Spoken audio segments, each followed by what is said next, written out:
Video start करते हैं। भारत का राष्ट्रीय प्रतीक से जितने भी प्रश्न हैं उनको हम ध्यान से देखते हैं। प्रश्न पहला है, भारत का राष्ट्रीय गान कितने समय में गाया जाता है? 52 सेकंड में गाया जाता है। इसका पहला आंसर हो जाएगा। दूसरा प्रश्न है, भारत का राष्ट्रीय गान सर्वप्रथम प्रकाशन कहाँ हुआ था? तो इसका सही आंसर हो जाएगा तत्वबोधिनी में। आंसर तीसरा हो जाएगा। संक्षिप्त में राष्ट्रीय गान कितने सेकंड का गाया जाता है? तो 20 सेकंड का गाया जाता है। आंसर इसका दूसरा हो जाएगा। प्रश्न चौथा देखते हैं, मॉर्निंग सॉन्ग्स ऑफ इंडिया के नाम से राष्ट्रीय गान का अंग्रेजी अनुवाद किसने किया? तो रविंद्रनाथ टैगोर के द्वारा किया गया था और इन्हीं के द्वारा यह गीत लिखा गया है। तो आंसर पहला है।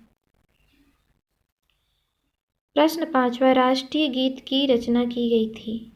राष्ट्रीय गीत की रचना 1875 में की गई थी। आंसर इसका पहला है।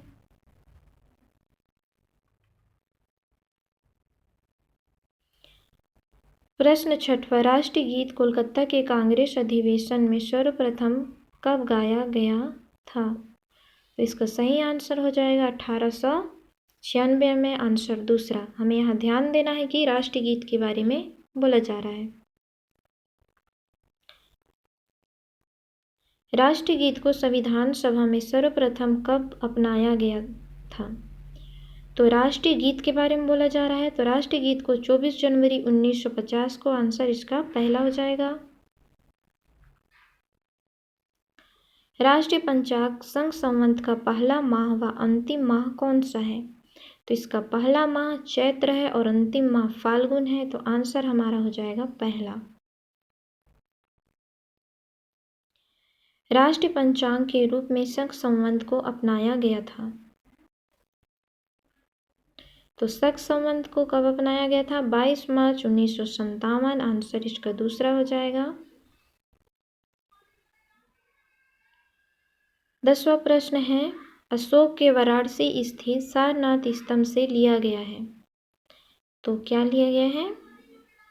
इसका सही आंसर हो जाएगा राष्ट्रीय चिन्ह लिया गया। आंसर चौथा हो जाएगा। हेलो दोस्तों, हम लोग समय को ध्यान में रखते हुए वीडियो आपको जल्दी जल्दी बताया जा रहा है। अगर आपको समझ में ना आए तो आप लोग वीडियो रोक के देख सकते हैं। राष्ट्रीय ध्वज का प्रारूप कब अपनाया गया? तो राष्ट्रीय ध्वज का प्रारूप, इसमें हमें ध्यान देना है कि प्रारूप पूछ रहा है उसका। तो प्रारूप को कब अपनाया गया? तो 22 जुलाई 1947 को अपनाया गया। आंसर इसका तीसरा है। 12वां प्रश्न है, राष्ट्रीय ध्वज का डिजाइन किसने किया था? तो आंसर तीसरा है इसका पिंगाली वेंकैया। दोस्तों, अगर आपको वीडियो समझ में ना आए तो आप रोक के देख लेना। भारत का झंडा गीत किसके द्वारा लिखा गया है? तो झंडा गीत श्याम लाल गुप्ता के द्वारा लिखा गया है। इसका आंसर पहला है। और वो गीत कौन सा है? झंडा ऊंचा रहे हमारा गीत है।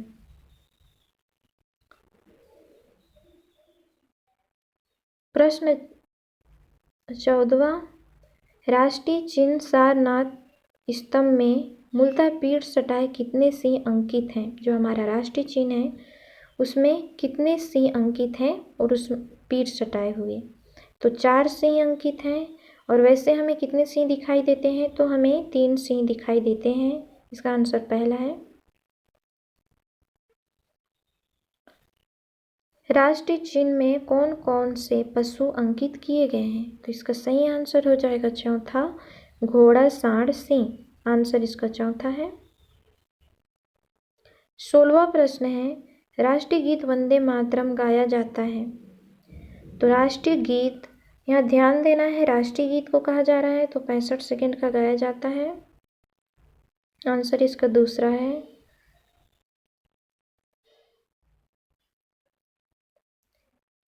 17वां, भारत के ध्वज से मिलता जुलता है। तो भारत के ध्वज से मिलता जुलता कहाँ का ध्वज है? तो नाइजर का ध्वज है। आंसर इसका कौन सा है? चौथा है।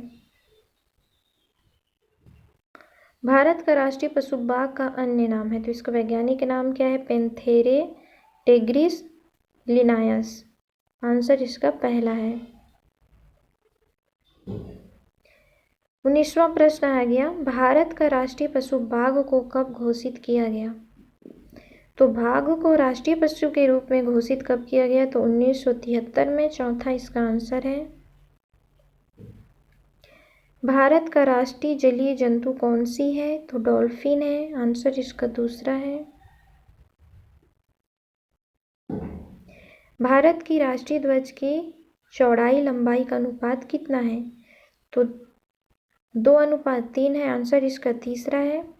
लेकिन आपको यहाँ ध्यान देना है कि चौड़ाई और लंबाई पूछा जा रहा है। अगर लंबाई और चौड़ाई पूछता तो आंसर दूसरा हो जाता है ना। तो कौन सा आंसर सही है? तो 2:3।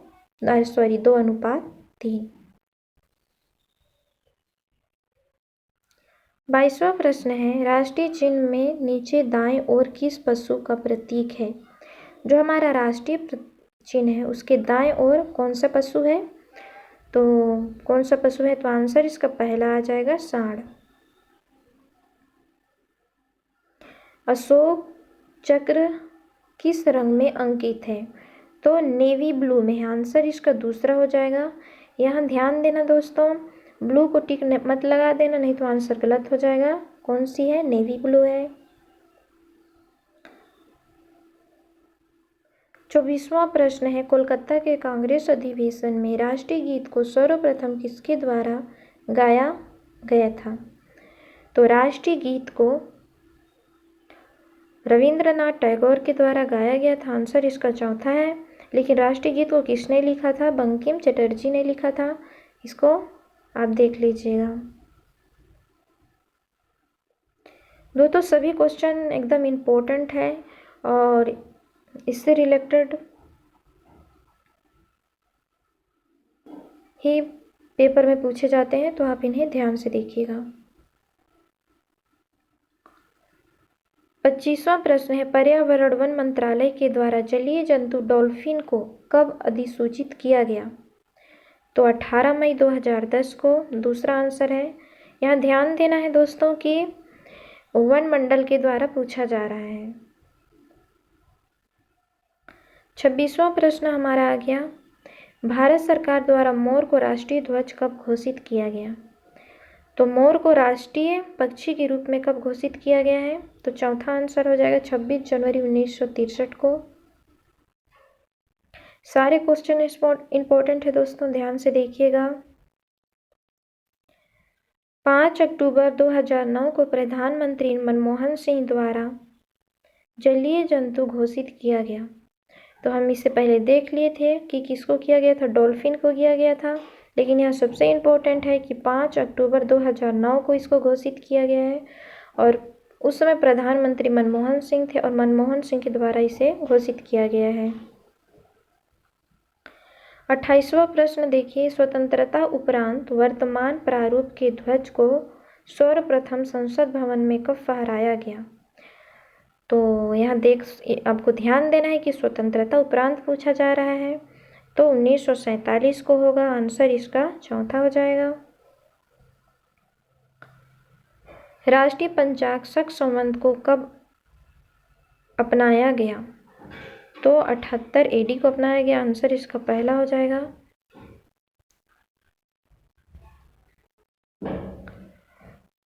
यहाँ ध्यान दीजिएगा, राष्ट्रीय पंचांग सामान्य वर्ष लौद वर्ष यानी कि लीप ईयर में कब शुरुआत होती है? तो जो हमारा राष्ट्रीय पंचांग है शक संवत, उसका प्रथम माह मार्च है। 22 मार्च से स्टार्ट होता है और लीप ईयर में 21 मार्च से। आंसर इसका पहला हो जाएगा। ध्यान से देखिएगा।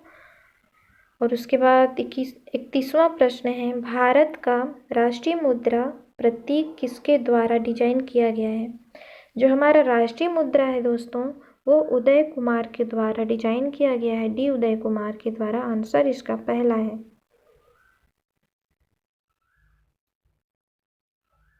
चौथा प्रश्न है 32वां प्रश्न है, मूल रूप से बांग्ला में रचित राष्ट्रीय गान का हिंदी संस्करण संविधान सभा में कब अपनाया गया? यहाँ ध्यान देना है कि राष्ट्रीय गान को पूछा जा रहा है। तो राष्ट्रीय गान को कब अपनाया गया? तो इसका सही आंसर है तीसरा 24 जनवरी 1950 को। राष्ट्रीय चिन्ह के बाईं ओर किस पशु का प्रतीक चिन्ह अंकित है? इससे पहले हम दाईं ओर देखे थे, अब बाईं ओर कौन से पशु है? तो घोड़ा है। इसका सही आंसर पहला हो जाएगा। राष्ट्रीय गीत को बंकिम चटर्जी के द्वारा सन्यासी विद्रोह पर आधारित उपन्यास आनंद मठ में कब शामिल किया गया? तो इसका सही आंसर हो जाएगा चौथा 1882 में। और इसमें ये भी पूछा जाता है आनंद मठ, तो आप इसको ध्यान से देखिएगा, इस प्रश्न को अच्छे से पढ़िएगा। इस प्रश्न से भी हमें एक और नया प्रश्न बन जाएगा इस प्रश्न से, तो आप इसको ध्यान से देखिएगा। अगर समझ में ना आए तो आप वीडियो रोक के देखिएगा। अब हम अंतिम क्वेश्चन देख रहे हैं। राष्ट्रीय चिन्ह के नीचे देवनागरी लिपि में खाली स्थान से लिया गया है, तो मुंडकोपनिषद से लिया गया है। इसका सही आंसर पहला हो जाएगा। फ्रेंड, वीडियो पसंद आए तो लाइक कीजिएगा, सब्सक्राइब कीजिएगा, और अगर आपको कुछ समझ में ना आए तो आप इसमें कमेंट ज़रूर कीजिएगा और अपने फ्रेंड से शेयर भी कीजिएगा। अगर आपने इतना क्वेश्चन पढ़ लिया, अच्छे से ध्यान से पढ़ लिया, तो भारतीय प्रतीक चिन्ह से आपका कोई भी क्वेश्चन नहीं छूटेगा और इससे रिलेटेड ही सारे क्वेश्चन आने वाले हैं। तो थैंक यू, आज के लिए बस इतना ही। धन्यवाद।